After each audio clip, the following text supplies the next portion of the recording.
And they keep showing that they're going to side with the establishment. So why would I think of you anything other than an establishment politician?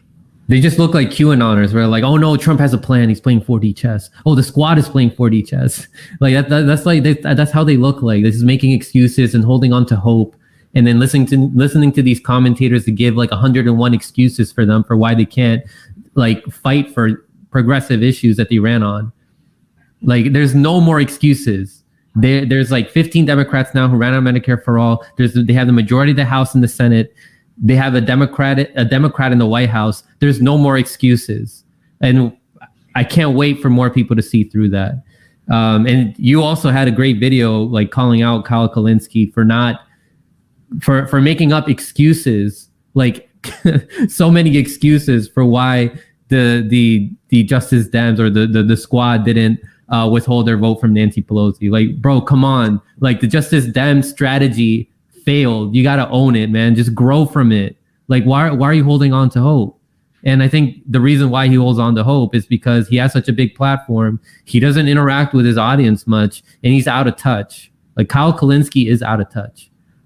I think that's a fair point to make. And it doesn't, like, and this is the thing, like, when I do my criticism, it's not because I personally hate them or have like some personal feelings for them. I wish I didn't have to say these things about Kyle Kulinski because he's one of the biggest influences in new media that like gave me the drive to want to do my show. So I get no pleasure from having to come out and rip Kyle Kulinski.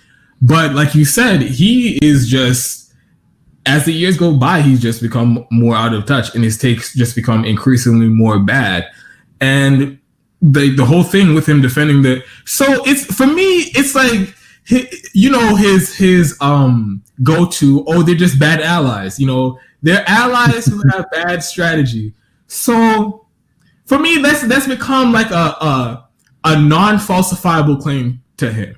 Like, you can't prove to him that's not the case. You can't tell, no matter what they do, no matter how indefensible their fuck up is, it's like, it's just water off a duck's back for him. And he's like, oh man, they didn't do what I want this time. Maybe next time. Oh, they didn't do it this time again. Maybe next time. Like, nothing's at stake for him.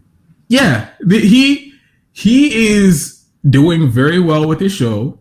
He, making more than enough money. He's comfortable. He has healthcare, and he doesn't have like material concerns. And that's not to say that he doesn't want left policies, but my opinion, if Kyle didn't have healthcare, if he was worried if whether or not he'd be able to pay rent next month, if he was worried about if he could pay his utilities, he wouldn't be giving politicians the benefit of the doubt when they go around and after 10 months of doing not a goddamn thing in the middle of a emergency, they go in and vote yes on a $600 check. A one-time means that's a $600 check.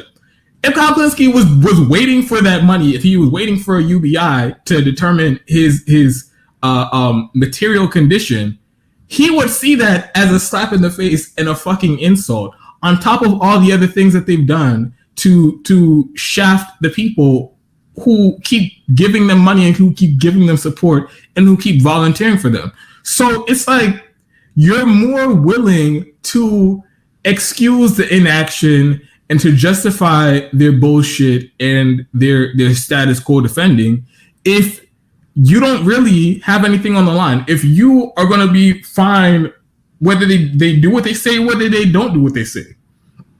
Mm-hmm. And like for Kyle, his bias is like so overwhelming, and he's incapable of doing an objective, rational analysis of the Justice Democrats at this point, because his default is they're good, they have good intentions. So I can never I don't want to say cancel because I'm not into cancel culture. He feels like he can't go all out on them, right? Yeah. And then it's like a very weird thing, and I had a tweet about it a couple of days ago, like this need to defend them as if like we owe them something. It makes no sense. Like, what are they popular for? Like, I get Kyle's bias here because he was the founder of Justice Democrats.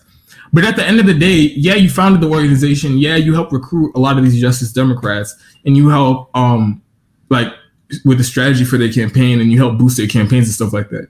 I understand that, but at the same time, are you doing that? Like, is this whole thing just so we can get politicians that we like and that we're personally friends with into power, or are we doing it as a power move so that when in times like this, in moments like this, when it comes down to just a few people in Congress to take a stand and do something, we have somebody in there who's representing the left? I thought that was the point of the Justice Democrats.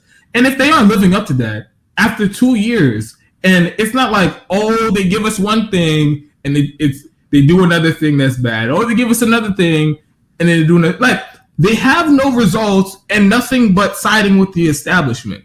And after 2 years, you have to take a step back and be like, all right, so how much time are we going to give them before we just say, all right, enough with this shit, and they're clearly not doing what we sent them to do.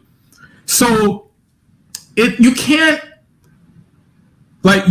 just keep giving them excuses. Like, okay, it's like I said, if this was a thing to like a power move so that we have people in positions of power when the time comes, then you have to be able to draw a line and say, all right, when you're not doing it, we can replace you with somebody else. Because AOC isn't popular because she's AOC. She's not on TV every day, and she doesn't have the support of millions of leftists in this country. She doesn't have 10 million Twitter followers because she's AOC and she's such a bubbly, likable personality. The only reason she got to the position where she is, the only reason why she beat Joe Crowley in the primary is because she was running on leftist policies. And if you're not going to do anything for those leftist policies, then you can go and we can find somebody else who can articulate leftist policies, and they can become the new superstar they love. They can become the new AOC, and they could get millions of Twitter followers, because it's not, none of these Justice Democrats are like, their personalities aren't so unique that we have to, by any cost, by any and all costs, we have to do whatever we can to keep them on their side. They can go kick rocks, because at the end of the day, just like I thought that we all agree with Bernie Sanders, it's not me, it's us. Yeah. So it's not about the politicians. You are just, you're just a figurehead. You're just there in front of the movement. But really, the only reason you have any power, the only reason why you're in a position, the only reason why you're elected is because of the movement. So like this whole weird thing, like, there is no offense that they can do that is worth just moving on and finding someone else.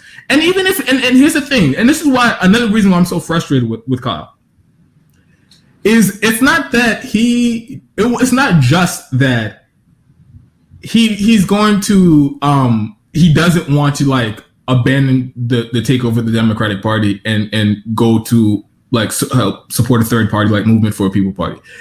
It's not just that, but okay, say you do want to stick with this hostile takeover of the Democratic Party, and he really does believe that this is the best way to affect change in our political system.